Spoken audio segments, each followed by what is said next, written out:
Hello, আসসালামু আলাইকুম। Saudi প্রবাসী ও সকল ধর্মপ্রাণ মুসলমান ভাইদের জন্য রয়েছে দারুণ একটি খুশির খবর।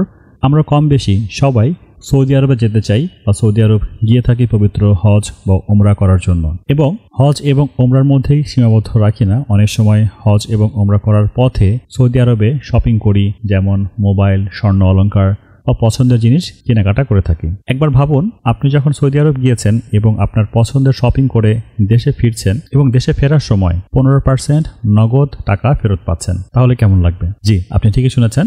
সৌদি সরকার সম্প্রতি এমন একটি চমৎকারপ্রদ সিদ্ধান্ত নিয়েছেন। ভিজিট ভিসা বা ট্যুরিস্ট ভিসা বা সৌদি আরবে আসা ব্যক্তিরা এখন থেকে শপিংয়ের দেয়া 15% ভ্যাট ফেরত পাবেন। তো এটি আসলেই একটি সুবর্ণ সুযোগ। তো চলুন এই ব্যাপারে বিস্তারিত খবরটি জেনে নেই। আর আপনাদের কাছে একটা আবদার থাকবে, আপনি যদি আমাদের চ্যানেলটিতে নতুন হয়ে থাকেন অবশ্যই সাবস্ক্রাইব করবেন এবং ভিডিওটি শেয়ার করে আপনার কাছের বন্ধুকে দেখার সুযোগ করে দিবেন। সৌদি সরকার সম্প্রতি একটি গুরুত্বপূর্ণ ঘোষণা দিয়েছেন, যা ভিজিট ভিসা এবং ট্যুরিস্ট ভিসা সৌদি আরবে আসা ব্যক্তিদের জন্য বেশ পছন্দের হবে। তারা শপিং বা পণ্য যে কোনো কেনাকাটার সময় যে 15% ভ্যাট প্রদান করেন, সেই অর্থের 15% রিফান্ড করা হবে দেশে ফেরার সময়। নতুন নিয়ম কাদের উপরে কার্যকর হবে? যারা ভিজিট ভিসা, ট্যুরিস্ট ভিসা বা অন্য উদ্দেশ্যে সৌদি আরবে এসেছেন বা আসবেন তাদের জন্য। প্রবাসীদের জন্য এই সুযোগটি একদমই থাকছে না। কিভাবে রিফান্ড পাবেন?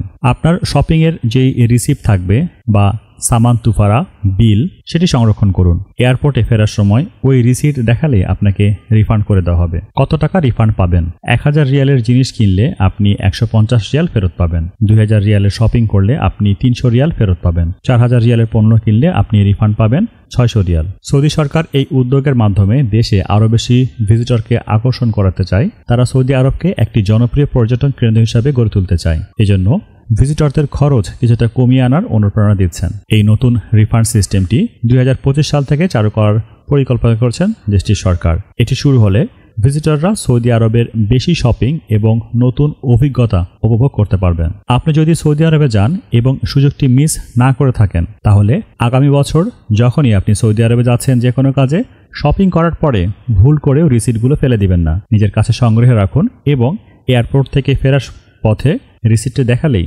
15% টাকা ফেরত নিয়ে আসুন। সৌদি সরকারের এই সিদ্ধান্ত আপনি কেমনভাবে দেখছেন? কমেন্টে আমাদের সাথে শেয়ার করতে পারেন। সৌদি আরব নিয়ে আমাদের চ্যানেলটি, আপনার যে কোনো মতামত আমাদের সাথে শেয়ার করতে পারেন এবং সাবস্ক্রাইব করতে ভুলবেন না। ভিডিওটি এতক্ষণ দেখার জন্য আপনাকে অসংখ্য ধন্যবাদ।